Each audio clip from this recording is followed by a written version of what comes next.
RM coaching centre உங்களை அன்புடன் வரவேற்கிறது. தமிழ் வழியில் நீட் பயிற்சி மேற்கொள்ளும் மாணவர்களுக்காகவே இந்த வினா தயாரித்து கொண்டிருக்கிறோம். ஓகே, இந்த வீடியோவில் நீட் 2025 கொஸ்டின் தமிழ் மீடியம் கொஸ்டினை சால்வ் பண்ணிட்டு இருக்கிறோம். நமக்கு ஆஃப்லைன் சென்டர் திருச்சியில் இருக்கு, ஆன்லைனில் கோர்சஸ் கொடுத்துட்டு இருக்கிறோம். தொடர்புக்கு டிஸ்கிரிப்ஷனில் mobile number, Google form and WhatsApp group chat எல்லாம் கொடுத்துருக்குறேன். அதில் தொடர்பு கொள்ளலாம். ஓகே, வாங்க வீடியோக்குள்ளே போகலாம். இந்த வீடியோவில் பாருங்கள், எக்ஸ் மற்றும் ஒய் எனும் இரு நகரங்கள் ஒரு முறையான பேருந்து விசையை கொண்டு ஒவ்வொரு டி நிமிடத்திலும் ஒரு பேருந்து இரண்டு திசைகளிலும் வெளியேறுமாறு உள்ளது. இரண்டு பஸ் ஸ்டேஷன் பேருந்து நிலையங்கள், இரண்டு பேருந்து நிலையங்கள் உள்ளது, எக்ஸ் அண்ட் ஒய். ஒரு முறையான பேருந்து வசதியை கொண்டுள்ளது. என்ன அர்த்தம்? ஒவ்வொரு டி நிமிடத்திற்கும் ஒரு பேருந்து இரண்டு திசைகளும் வெளியேறுமாறு உள்ளது. ஒவ்வொரு டைமுக்கும், அதாவது குறிப்பிட்ட கால இடைவெளியில் இங்கிருந்து ஒரு பஸ், இப்போ ஒரு பஸ் கிளம்புனா அதே நேரத்தில் இங்க ஒரு பஸ் கிளம்பும். அடுத்த ஒரு 10 நிமிஷம் கழிச்சு இங்க ஒரு பஸ் கிளம்புச்சுன்னா அடுத்த 10 நிமிஷம் கழிச்சு அதே டைம்ல இங்க இருந்து ஒரு பஸ் கிளம்பும். ஆப்போசிட் சைட்ல எதிர் திசையில இரண்டு பேருந்துகள் இயங்கி கொண்டிருக்கு. மணிக்கு 65 கிலோமீட்டர் வேகத்தில் ஸ்கூட்டியில் எக்ஸ்ல இருந்து ஒய் திசையில் செல்லும் ஒரு பெண். இது ஒரு பாயிண்ட்ல எக்ஸ்ல இருந்து ஒய் திசையில ஒரு நிலை, சரியா? ஒரு நிலையிலிருந்து இந்த திசையில் எக்ஸ்ல இருந்து ஒய் திசையில் ஒரு பெண் ஸ்கூட்டியில போறாங்க. அவங்களோட வேகம் 60 km/h. அவங்க என்ன பாக்குறாங்கன்னா, ஒவ்வொரு 30 நிமிஷத்துக்கும் ஒரு பேருந்து அவங்க போற திசையிலே அவங்களை முந்திட்டு போகுது. எவ்வளவு நிமிடங்களுக்கு? 30 நிமிடங்களுக்கு ஒரு பேருந்துனா பஸ் அந்த பெண்ணை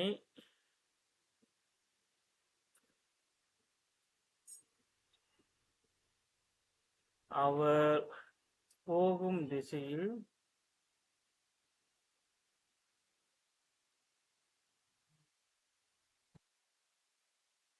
உந்துகிறது. எவ்வளவு கண்டிஷன் என்னது? இங்க கண்டிஷன் கிளியரா சொல்லிக்கிறார். தரவுகளின்படி ஒவ்வொரு 30 நிமிடங்களுக்கும் 29 நிமிஷமா இருக்கக்கூடாது, 30 நிமிஷமா இருக்கக்கூடாது. எக்ஸாக்டா கரெக்டா 30 நிமிஷம் ஒரு பேருந்து அவங்கள முந்திட்டு போகுது. ஆனா எதிர் திசையில பார்க்கும்போது 10 நிமிஷத்துல பேருந்து அவளை எதிர்ப்புறமாக சந்திக்கிறது. சரியா? இது கொஸ்டின்ல கொடுத்திருக்கிற முக்கியமான கண்டிஷன். இந்த தரவுகளை வச்சுதான் இந்த வினாக்கான விடையை நம்ம எடுக்க போறோம். சரியா? காண்கிறாள். பேருந்து வசதியின் சுழற்சி காலம் எவ்வளவு கால இடைவெளியில் பேருந்துகள் இயக்கப்படுகிறது? அதான் கேபிட்டல் டி. பேருந்தின் சுழற்சி கோலம் மற்றும் பேருந்தின் வேகம் v. இது என்னது? பேருந்தின் வேகம் கண்டுபிடிக்கணும். பேருந்தின் வேகம் மாறிலின்னா இங்கிருந்து கிளம்புற பேருந்தோட வேகமும் இங்கிருந்து கிளம்புற பேருந்தோட வேகமும் மாறிலியா இருக்கிறது. பேருந்தின் வேகம் மாறவில்லை எனில் சரியான தெரிவை தேர்ந்தெடுக்க. சரியான விடையை நீங்க தேர்ந்தெடுக்கணும். இது கொஸ்டின் நம்ம என்ன பண்ணிக்கோம், பகுப்பாய்வு செஞ்சு சின்ன சின்ன பாயிண்ட்ஸா எடுத்து எழுதி வச்சுக்கிட்டோம். இப்ப ப்ராப்ளத்தை சால்வ் பண்ண போறோம். இப்ப ஒரே திசையில் என்ன நடக்கிறது? ஒரே திசையில் என்ன நடக்கிறது? நான் ஒரு எளிமையான மெத்தட்ல சால்வ் பண்றேன். அதுக்கப்புறம் புக்ல இருக்கிற நார்மல் மெத்தடுக்கு போய்க்கலாம். எது உங்களுக்கு ஈஸியா இருக்கோ அதை சால்வ் பண்ணிக்கலாம். ஒரே திசையில் போகும்போது நம்ம என்ன எடுப்போம்னா, சார்பு திசை வேகம் அனுப்புறேன். சார்பு திசை வேகம். ஏன்னா 2 பேர் பயணிக்கிறாங்க. 2 பேரையும் நமக்கு வந்து என்ன பண்ணணும், ஒன்றிணைத்து தான் இந்த திசை வேகத்தை கணக்கில் எடுப்போம் ப்ராப்ளம் சால்வ் பண்ணும்போது. சார்பு திசை வேகம் இது வந்து மாறா சார்பு திசை வேகம். எதிர்ப்புறமும் உங்களுக்கு என்ன இருக்கு, மாறா சார்பு திசை வேகம் தான் இருக்கு. சரியா?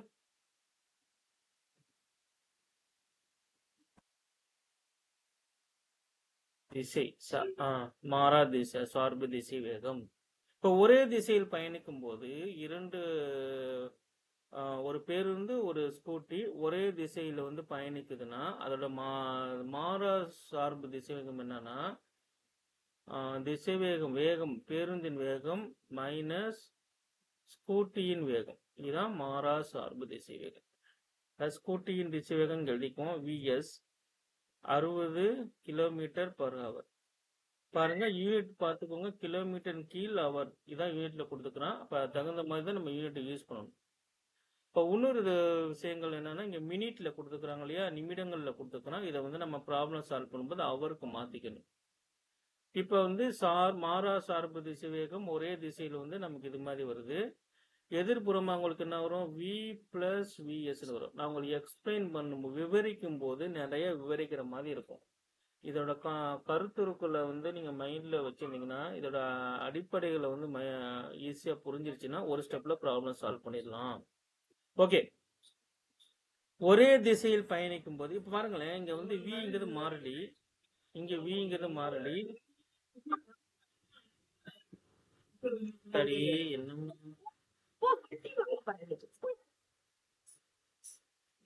சரி, இப்ப விங்கிறது மாறலையா, விஎஸ் மாறலையா. இப்ப வந்து ஒரே திசையில் பயணிக்கும் போது பின்னாடி இங்க வர பேருந்து ஆரம்பிக்குது இல்லையா. அப்ப ஒரே நேரத்துல தான் ரெண்டோட எப்படி நான் இந்த இந்த வினாக்கு விட எடுக்க போறேன்னா, ஸ்கூட்டி ஆரம்பிக்கிற நேரத்திலேயே இங்க பேருந்து பயணத்தை ஆரம்பிக்குது. அதே நேரத்துல ஆப்போசிட்ல அது பயணத்தை ஆரம்பிக்குது. மூணுமே ஒரே நேரத்துல பயணத்தை ஆரம்பிக்கணும். இங்க எல்லாரோட அனைத்து மதிப்புகளும் மாறிலியா இருக்கிறது. இப்ப ஸ்கூட்டியோட திசை வேகம் எவ்வளவுனா 60 km/h. இந்த v நமக்கு தெரியாது, இது கான்ஸ்டன்ட். இந்த வியும் மாறிலியா இருக்கு. இப்ப இங்க இந்த வியோட வெளி எப்படி இருக்கணும்னா, ஸ்கூட்டியோட வேகத்தை விட இங்க ஒரே திசையில பயணிக்கிற பேருந்தின் வேகம் அதிகமா இருந்தாதான் இந்த பேருந்து இந்த ஸ்கூட்டிய முந்தி செல்லும். அப்ப என்ன அர்த்தம்னா, பேருந்தின் வேகம் கிரேட்டர் தென் ஸ்கூட்டியின் வேகம். பேருந்தின் வேகத்தின் மதிப்பு ஸ்கூட்டியின் வேகத்தின் மதிப்போடு அதிகமா இருக்கணும். முதல்ல நான் அதை பகுப்பாய்வு பண்ணிட்டேன். அடுத்து நான் எப்படி பண்ண போறேன்னா, நேரத்தை வச்சு பண்ண போறேன். இப்ப வந்து வியோட வெளி வந்து மாறிலி தானே. இப்ப ஒரு உதாரணத்துக்கு இப்ப ஸ்கூட்டி வந்து 60 km/h இருந்தா, நான் உதாரணத்துக்கு இது வந்து பேருந்தின் வேகம் 100ன்னு வைக்கிறேன்னு. நமக்கு எவ்வளவு வருது, இங்க 40 வருது. அதே நேரத்துல இங்க எதிர்ப்புறத்துக்கு வந்துருங்க, 100 + 60 நமக்கு 160 km/h. இப்ப இந்த வெளியும் வந்து மாறிலியா தான் வருது, இந்த வெளியும் மாறிலியா வருது. இதுதான் என்னோட முக்கியமான கீ பாயிண்ட். இப்ப உதாரணத்துக்கு எடுத்துக்கோம்னா, நம்ம வந்து பேருந்து வேகத்தை கண்டுபிடிக்கல. இப்ப இந்த மதிப்பு மாறிலி C1, இது இந்த மதிப்பு மாறிலி, ரெண்டு வெவ்வேறு மதிப்பு. C1 is not equal to C2, அதாவது V minus Vs less than V plus Vs. ஏன்னா இங்க கூட்டிடுவோம், இங்க கழிச்சிருவோம்.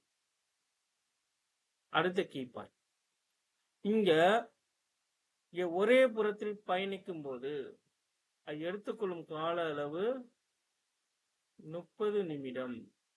எதிர்புறமாக பயணிக்கும் போது அது எடுத்துக்கொள்ளும் கால அளவு 10 நிமிடம். சரியா? இப்ப இது வந்து அதிகமான காலங்கள் எடுத்துக்குதுன்னா இது வந்து அதிகமான தொலைவை வந்து கடக்குதுன்னு அர்த்தம். இது குறைவான காலங்கள் எடுத்துக்குதுன்னா இது குறைவான தொலைவை கடக்குதுன்னு அர்த்தம். இப்ப நேரத்தை அடிப்படையா வச்சீங்கன்னா, இவர் வந்து எக்ஸ் டிஸ்டன்ஸ் கவர் பண்ணாருன்னா அதே நேரத்துல இவர் வந்து 3x டிஸ்டன்ஸ் கவர் பண்ணுவார். அப்பனா இவரோட வேகம் வந்து 3 மடங்கு அதிகமா இருக்குன்னு அர்த்தம். இவரோட வேகம் எப்படி இருக்கு, 3 மடங்கு அதிகமாக இருக்கிறது. அப்பனா யாரோட வேகம் யாரோட கம்பேர் பண்ணும்போது அதிகமாக இருக்கு? ஒரே திசையில் பயணிக்கும் போது இருக்கும் வேகத்தை விட எதிர்புறமாக பயணிக்கும் வேகம் 3 மடங்கு அதிகமாக இருக்குதுன்னா நான் ஒரு ஃபார்முலா எடுக்கலாமா? எப்படி நான் எடுக்க போறேன்னா, ஒரே புறமாக பயணிக்கும் போது இருக்கும் வேகம் v மைனஸ் விஎஸ். இது எப்போ ஈக்குவல் ஆகும்னா, இந்த வேகத்தை நீங்க 3ஆல பெருக்குனீங்கன்னா ஈக்குவல் ஆகும். சரியா? அப்ப பேருந்தின் வேகம் தெரியாது. ஸ்கூட்டியின் வேகம் எவ்வளோ? 60 km/h. இது 3 × v + 60. 3 × v 180 v minus 60. இந்த v அந்த சைடு கொண்டு போட்டீங்கன்னா 2v 180 இங்க வந்துருச்சுன்னா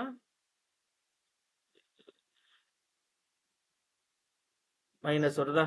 எவ்வளவு வருது? 240 வருது. இப்ப v எவ்வளவு வருதுன்னா நமக்கு 120 km/h.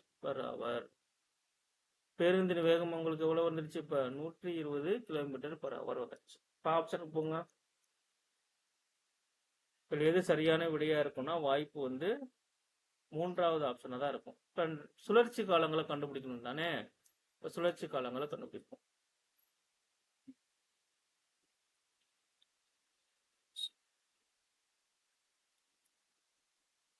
சுழற்சி காலங்கள், இது பேருந்து நிலையம் ஏன்னு வச்சுக்கோமா. இது வந்து பேருந்து நிலையம் பி. இது இடைப்பட்ட தொலைவு. இங்க பேருந்து மூவ் ஆக ஆரம்பிச்சு, பேருந்து நகர ஆரம்பிக்குது. 120 km/h வேகத்துல மூவ் ஆகுது. இங்க என்ன இருக்கு? ஸ்கூட்டி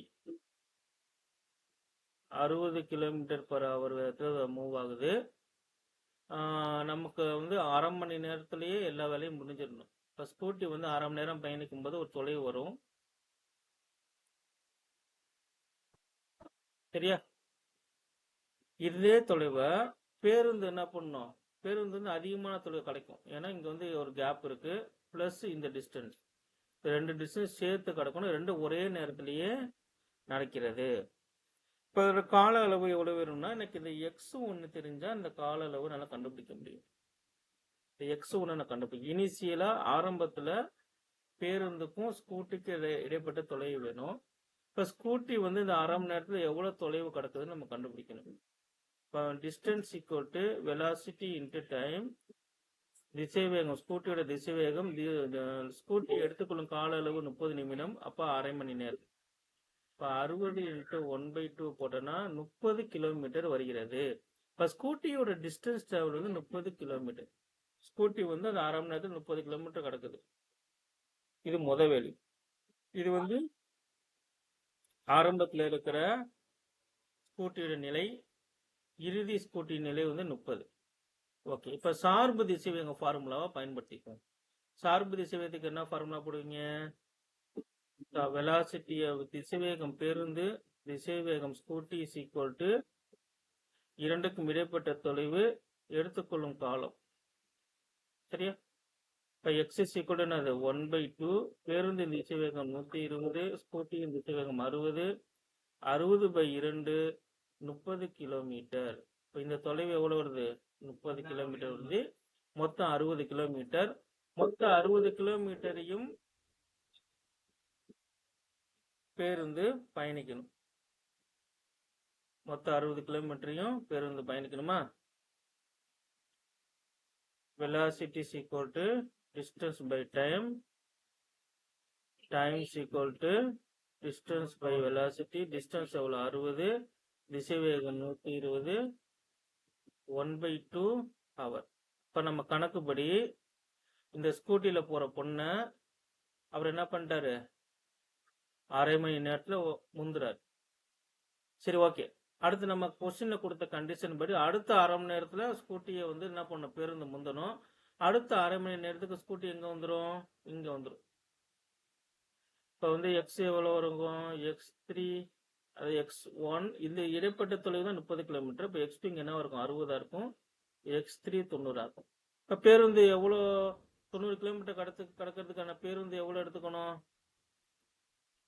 நேரம் ஈக்குவல் டு தொலைவு டிவைட் பை நம்மளோட கண்டிஷன் கொஸ்டினை கொடுத்தப்ப அரை மணி நேரம் தான் எடுத்துக்கணும். இப்போ டைம் எவ்வளோ வருதுன்னு பாருங்க. சார் திசைவேகம் equal to distance by time is equal to distance by திசைவேகம் தொலைவு டிவைட் பை திசைவேகம். தொலைவு எவ்வளோ 100 by 120 3/4 hour. அப்ப இந்த 90 கிலோமீட்டர் கடக்கிறதுக்கு பேருந்துக்கு வந்து 3/4 மணி நேரம் ஆகுது. நம்ம கண்டிஷன் படி எவ்வளவு நேரம் ஆகணும் கடக்கணும்? அது அரை மணி நேரம் தான் கடக்கணும். நமக்கு வந்து அதிகமாக ஒரு 1/4 மணி நேரம் இருக்கு. அந்த 1/4 மணி நேரங்கிறது என்னன்னா அந்த பேருந்து 1/4 மணி நேரம் வெயிட் பண்ணி வருது. அப்ப வெயிட்டிங் டைம் காத்திருக்கும் நேரம் எவ்வளோ?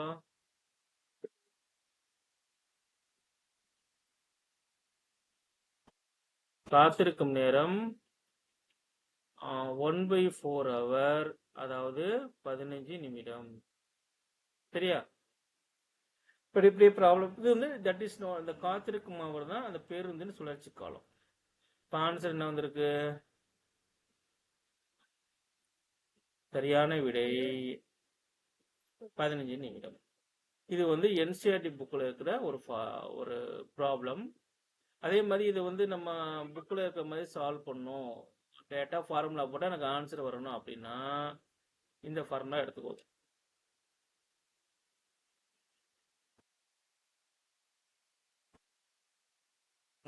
ஒரே திசையில்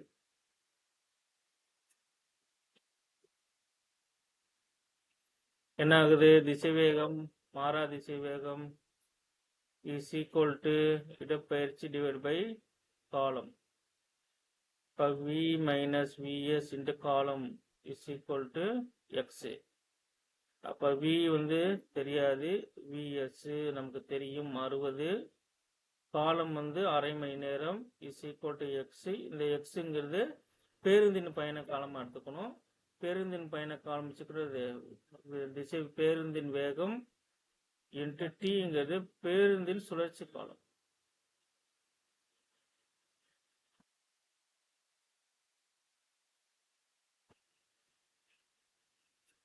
சரியா? இப்ப எதிர்புறமா பயணிக்கும் போது என்ன ஆகுது? v + 60 இன்ட்டு எதிர்புறத்துக்கான எடுத்துக்கொள்ளும் காலம் எவ்வளோ? 10 நிமிடங்களா? இப்போ 10/6னா 1/6 hours v இன்ட்டு டி பேருந்தின் சுழற்சி காலம். இப்போ வலது பக்கம் வந்து ஒரே மாதிரி இருந்துச்சுன்னா இடது பக்கத்தை நம்ம என்ன பண்ணிக்கலாம்? ஈக்குவல் பண்ணிக்கலாம். ஈக்குவல் பண்ணி பாருங்க. v minus 60 1/2 is equal to v + 60 1/6. இதை கேன்சல் பண்ணால் 3ன்னு வருது. 3 நெக்ஸ்ட் கொண்டு வாங்க. 3 of v minus 60 v plus 60 3v minus 180 is equal to v plus 60 2v is equal to 240 v is equal to 120. இப்போ v கண்டுபிடிச்சிட்டோமா? இந்த v தூக்கி ஏதாவது ஈக்குவேஷனை சப்ஸ்டிட் பண்ணுங்க. ஈக்குவேஷன் 1ன்னு வச்சுக்கோமா? அது ஈக்குவேஷன் 2. இப்போ ஈக்குவேஷன் 1ல தூக்கி சப்ஸ்டிட் பண்ணுங்க. என்ன வருது? ஈக்குவேஷன் 1 எடுத்துக்கலாமா? v minus 60 1/2 is equal to velocity பேருந்தின் வேகம் 120 டைம் 50. ஓகேவா? இங்கே பேருந்தின் வேகம் 120. 120 மைனஸ் 60 60 60/2 இன்ட்டு 1/120 டி. இப்போ டி என்னன்னு தெரியும் இல்லையா நமக்கு? 6 cancel. to cancel t is equal to 1/4 1/4 மணி நேரம். இப்படி பண்ணாலும் உங்களுக்கு விடை வரும். உங்களுக்கு வந்து இந்த அடிப்படைகளை கிளியரா தெரிஞ்சாதான் நான் ஆரம்பத்தில் சொன்ன மெத்தடை 2 ஸ்டெப்ல முடிக்க முடியும். அல்லனா நீங்க இந்த ஃபார்முலா மனப்பாடம் பண்ணுங்க. 2 எது உங்களுக்கு சௌரியமோ அதை பார்த்து கொடுங்க. தேங்க்யூ.